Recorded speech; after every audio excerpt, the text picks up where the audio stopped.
ನಮಸ್ಕಾರ ರೀ ಎಲ್ಲರಿಗೂ. ಇದು ಶುಕ್ರವಾರದ ಮಾರ್ನಿಂಗ್ ಮಿನಿ ಬ್ಲಾಗ್. ಇವತ್ತು ನಾಷ್ಟಕ್ಕೆ ನಾನು ವಡಿ ಮತ್ತು ಬದನೆಕಾಯಿ ಪಲ್ಯ ಮಾಡಕತ್ತಿದ್ನಿ. ವಡಿ ಮಾಡೋಕ್ಕೆ ನಮ್ಮ ಅತ್ತಿ ಹಿಟ್ಟು ತೊಗೊಂಡು ಬಂದು ಕೊಟ್ಟಿದ್ದರು. ನಾನು ಯಾವಾಗಲೂ ವಡಿ ಹಿಟ್ಟು ಇಲ್ಲದೆ ಇದ್ದಾಗ ಜೋಳದ ಹಿಟ್ಟು, ಗೋಧಿ ಹಿಟ್ಟು, ಕಡಲೆ ಹಿಟ್ಟು ಹಾಕಿ ಮಿಕ್ಸ್ ಮಾಡ್ತಿದ್ನಿ. ಆದರೆ ಇವಾಗ ಅವರು ವಡಿ ಹಿಟ್ಟನ್ನು ಊರಾಗನ ರೆಡಿ ಮಾಡಿ ತೊಗೊಂಡು ಬಂದಿದ್ದರು. ಅದು ಭಾಳ ದಿವಸ ಇಟ್ಟರೆ ಜಿಗಟ್ ಆರ್ತಂತೇಳಿ ಇವಾಗ ನಾಷ್ಟಕ್ಕೆ ಮಾಡಕತ್ತಿದ್ದೆ. ನಾನು ಹಿಂದಿನ ದಿವಸ ರಾತ್ರಿ ಏನೋ ಕಲಸಿಟ್ಟಿದ್ನಿ. ಅದ್ರ ಜೋಡಿ ಬದನೆಕಾಯಿ ಪಲ್ಯ ಕಾಂಬಿನೇಷನ್ ಹಾಕತ್ತಂತೇಳಿ ಬದನೆಕಾಯಿ ಪಲ್ಯ ಮಾಡೀನಿ. ಹಿಟ್ಟು ರಾತ್ರಿ ಬರೀ ಉಪ್ಪಷ್ಟು ಹಾಕಿ ಕಲಸಿಟ್ಟಿದ್ನಿ. ಇವಾಗ ಹಸಿಮೆಣಸಿನ್ಕಾಯಿ ಪೇಸ್ಟ್ ಹಾಕ್ಕೊಂಡು ಚಂದಾಗ ನಾದ್ಕೊಳಕತ್ತೀನಿ. ನಾದಿ ಇವಾಗ ಇದನ್ನು ನಾವು ಪುರಿ ಮಾಡ್ತೀವಲ್ಲ, ಸೇಮ್ ಅದೇ ರೀತಿನ ಮಾಡ್ಕೊಂಡ್ರೆ ವಡಿ ರೆಡಿ ಆಗಿಬಿಡ್ತಾವೆ. ಭಾಳ ಅಂದ್ರೆ ಭಾಳ ಟೇಸ್ಟ್ ಇರ್ತಾವೆ ನೋಡ್ರಿ. ನಮ್ಮ ಕಡೆ ಅಮಾಸಿಗೆ ಒಂದು ಸರಿ ಮಾಡ್ತಾರೋ, ಈ ಕಡೆ ಸೈಡ ಮಾಡೋಂಗಿಲ್ಲ. ನಾನು ಲಾಂಗ್ ವಿಡಿಯೋದಲ್ಲಿ ಸುಮಾರು ಸಾರಿ ರೆಸಿಪಿನ ಶೇರ್ ಮಾಡಿದ್ದೀನಿ. ಇಂಟ್ರೆಸ್ಟ್ ಇದ್ದವರು ಒಂದು ಸಾರಿ ಚೆಕ್ ಮಾಡ್ಬೋದು.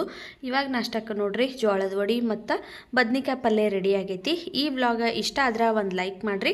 ಮತ್ತೆ ಸಿಗ್ತೀನಿ ನಾಳಿನ ಮತ್ತೊಂದು ಹೊಸ ವಿಡಿಯೋದಲ್ಲಿ. ಬಾಯ್.